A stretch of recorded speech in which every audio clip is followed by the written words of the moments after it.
Hello there, you're now watching TVS News at 5.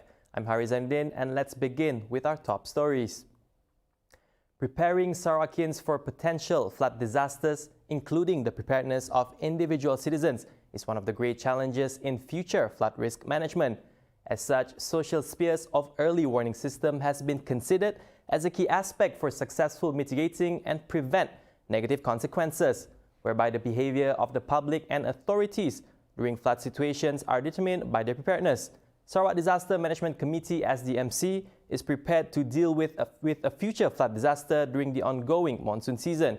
Its chairman, Dato' Amar Douglas Ugah Embas, reiterated that they have set up 625 temporary evacuation centres statewide that could accommodate up to 185,000 people. Kita ada 621 buah pusat pemindahan sementara. 625. Ada tambahan ke tadi? There will be a tambahan. There will be tambahan from time to time. As timing. And then that can take about the capacity 185,000 Hansa kalau diperlukan. Jadi kalau kita perlu tempat PPS baru, pusat pemindahan sementara baru, kita boleh sediakan. Yang penting adalah masa-masa ada tempat untuk pindah.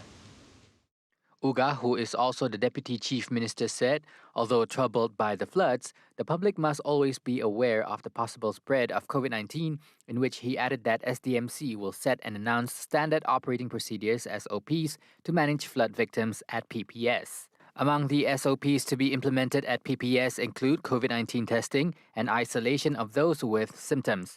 Ugah also added that SDMC machineries, including those at division and district levels, have been on alert for floods since November last year. In fact, our machinery has been put on alert since November last year. There are about 8 departments involved, and there are 6,705 manpower yang akan terlibat. Aset kita ada boat ada 286 buah, lori 115 buah, kenderaan 4 roda 247 buah, helikopter 3 buah, 2 bomba, 1 polis. Ugah said SDMC will continue to monitor the situation in Sarawak and will be updated by the Meteorological Department and the Department of Irrigation and Drainage (DID) on flood forecasts. He also added that community emergency response teams will be mobilized in certain areas and reminded the public to be on high alert, especially those residing in flood-prone areas. Now, heavy rain on the early morning of Tuesday has caused several low-lying areas in Limbang inundated by flood. Limbang Fire and Rescue Department Chief Awangku Muhammad Hazmin Awang Zainal said among the areas affected by the floods in Limbang is the Limbang Hospital. Anggota bomba Limbang telah membuat rondaan dan mendapati beberapa lokasi terjejas melibatkan banjir kilat seperti di kawasan Hospital Besar Limbang, kawasan Kuartus IPD Limbang dan bahagian Taman Damai di bahagian Limbang. Setakat ini bomba tiada menerima apa-apa panggilan kecemasan yang melibatkan tanah runtuh, aktiviti menyelamat ataupun banjir yang berterusan. Meanwhile, the Sarawak Disaster Management Committee (SDMC) is currently monitoring water levels in several rivers in Kuching, Samarahan and Serian following continuous heavy rain since 3 a.m. on Tuesday. The continuous rain has caused water levels in several rivers to rise to a concerning level. The public is advised to stay on high alert, especially those residing in flood-prone areas. Sarawak's Public Works Department (JKR) post-flood response programs and the department's plan to rehabilitate sick projects are two of the pertinent issues to be brought up by Deputy Chief Minister Dato' Amar Douglas Ugah in his next meeting with JKR. He said the department's immediate post-flood response is of great importance now as the state is in the monsoon season. He said JKR needs to respond fast, especially in determining the cost to repair and to forward to the government for approval. He pointed out the department's slow response to flood-related damage in the past as concerning, such as the flood handling in Baram last year, in which the Sungai Tutoh Bridge, which was swept away, has yet to be replaced, which he speculated could be due to funding issues. Meanwhile, UGA also calls for the revival of sick infrastructure projects, adding that the sooner it can be rehabilitated, the better it is for the state. He stressed the importance of speedy government projects delivery through the department. He said the people in the state had put their confidence and expectation in the GPS government, and this was proved in the recent state election. Nonetheless, UGA is confident that it can be delivered with the support, commitment, and cooperation of all parties. He further stressed the delivery was imperative as the government needed to show some accomplishment with its first 100 days of governing. Sarawak recently confirmed its first African swine fever outbreak in Durin, following recent reports of abnormal deaths of domestic pigs in affected areas. The Ministry of Agriculture and Regional Development said, as a prevention measure for further outbreak, the Department of Veterinary Services has been tasked to cull the affected pig. Its Minister Dato Sri Dr. Stephen Rundi Uttam in a statement, the declaration was made under Section 35(1) of the Veterinary Public Health Ordinance 1999. Aside from the pigs being culled, Rundi stated other preventive measures includes banning the import of any pigs, pork-derived products or meat from ASF countries into Sarawak, while also implementing a stringent monitoring on all pig farms. The ban also affects the transportation or delivery of all said pork products from Durin or any infected areas to other parts of Sarawak, including those purchased via online. Anyone found to be violating the ordinance will be issued a maximum fine of 1,000 ringgit and would result in their products being seized or disposed of with no compensation. Fortunately, Rundi informed the public that pork meat in the market is safe to be consumed by non-Muslims as it did not originate from ASF-infected areas. He also reminded the public to report any incident of sudden death of pigs to TVS via the contact number shown on screen.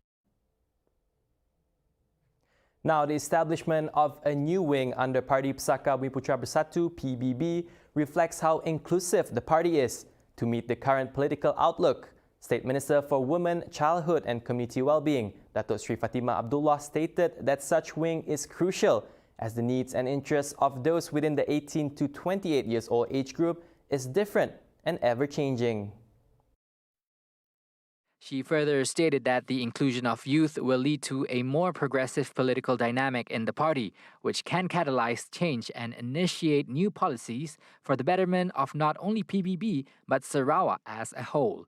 By establishing the new youth wing, FATIMAH is also in the view that senior members of PBB would be able to give opportunities whilst monitoring their progress as they carry out initiatives implemented by the government through PBB.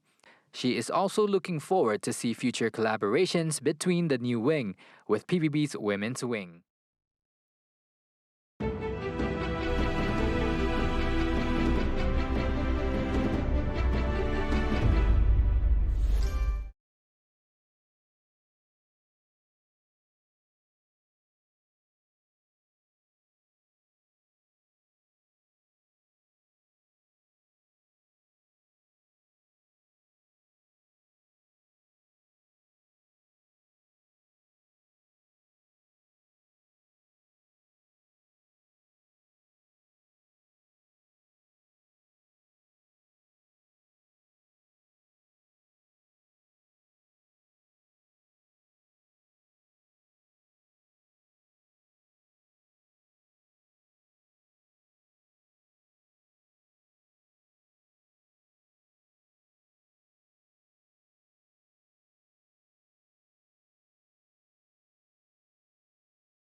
Welcome back.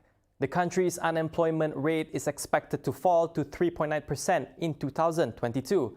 The Kenanga research said the recovery momentum is likely to pick up in 2022 as the economy continues to expand, aided by several continuing policy interventions and healthy foreign demand. The research house also stated that they will continue to cautiously monitor the labor market in 2022, owing mostly to the ongoing downside risk connected with the COVID-19 variant, which may undermine growth recovery.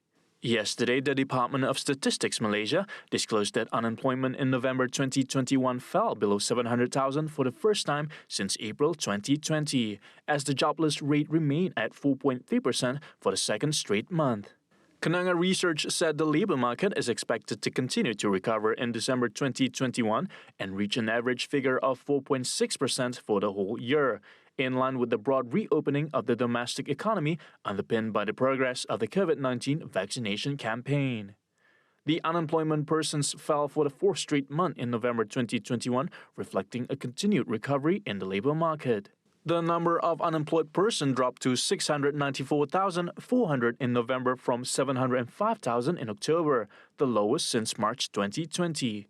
On the other hand, the employment growth registered a continued expansion of 0.4% month-on-month in November from 0.6% in October. And although it is expanding at a slow rate, the total labor force now stands at a record high of 16.3 million from 16.26 million, mainly due to the people returning to seek jobs as the nation enters the post-pandemic phase. Now on to the next update. As schools nationwide are set to open its doors once again after nearly 2 years of home learning due to the pandemic, returning students' emotion and mental preparedness must be emphasized. Child psychologist at Segi University, Professor Datin Dr. Mariani Muhammad Noor said, although most students are excited to return to school, some are still anxious, and the uncertainty of school sessions may indirectly affect students' emotion. Tahu bahawa sekolah itu adalah rumah mereka yang kedua, ya. Kerana mereka lebih lama di sekolah daripada di rumah. Tapi dalam keadaan pandemik COVID lama, skor pembukaan, tutupan sekolah, jadi menyebabkan mereka sedikit sebanyak terjejas perkembangan emosinya, ya. Emosinya tidak stabil, bimbang, cemas.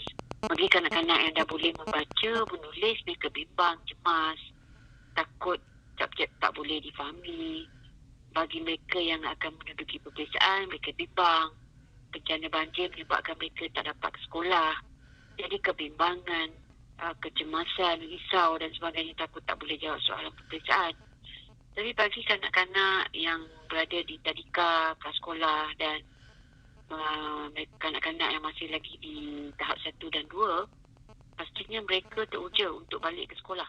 Dr. Mariani also stated that parents play a crucial role in influencing the emotions of their children. Emosi ibu bapa sebenarnya akan mempengaruhi juga emosi anak-anak sekolah. Jika ibu bapa menampakkan emosi yang gusar, bimbang, takut anak ke sekolah, maka anak itu pun akan merasa gusar dan bimbang.